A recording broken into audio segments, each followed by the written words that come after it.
Infrastructure 100 World Markets Report is a showcase of 100 projects from around the world which embody the spirit of infrastructure.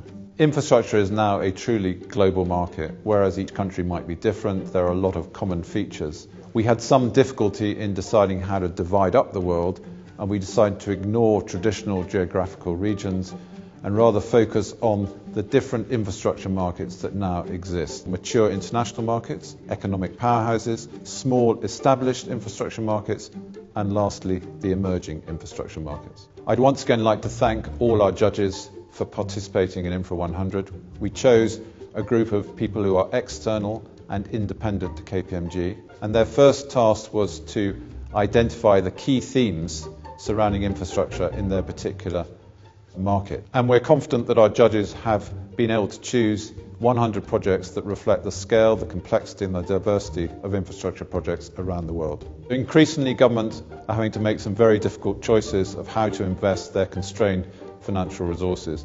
Are their investment priorities driven by necessity or by opportunity? So for a city, is it about solving the problems of today, or is it about building for the future? You should read this report if you want to understand the full scale and breadth of activity in the world infrastructure market. I've been impressed by the incredible variety of projects.